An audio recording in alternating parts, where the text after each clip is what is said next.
Last date रे ASA affidavit file कर देथिले जे Ratnabhandar मरामती already सरी गलानी तेणु आमर दुईटी प्रेयर पेंडिंग थिला। प्रथम प्रेयर थिला जे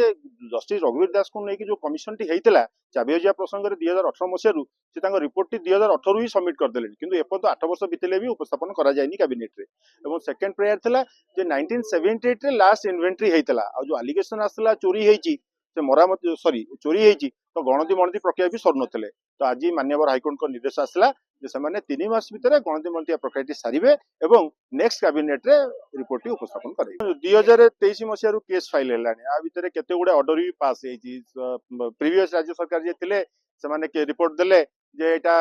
आमे नेक्स्ट कैबिनेट रे प्रस्तुत करैबु तापर रिपोर्ट आसला जे एटा करिया को बाध्य नु पुनी तापर आ गोटे एफिडेविट भी आसला जे आमे एटा को उपस्थापन करैबु तो ए को नै सेमाने जा द्वंद्व थिला आज क्लियर हे गला। इवन लास्ट ईयर भी एडवोकेट जनरल कहले जे गणति पाई कि हमको वर्षे ऊपर समय लागि पारे किंतु कोर्ट ताकू ग्रहण करनथिले। आमे कोर्ट को धन्यवाद दउ चाहबू जे एते बड़ मुख्य प्रसंग रे राज्य सरकार ये जो ताकर जो अभिमुख्य थिला ताकू ग्रहण न करी तमे ऑर्डर करसंती 3 मास भितर आपनकर गणति मणति सरीबो एवं नेक्स्ट कैबिनेट रे रिपोर्ट उपस्थापन करी।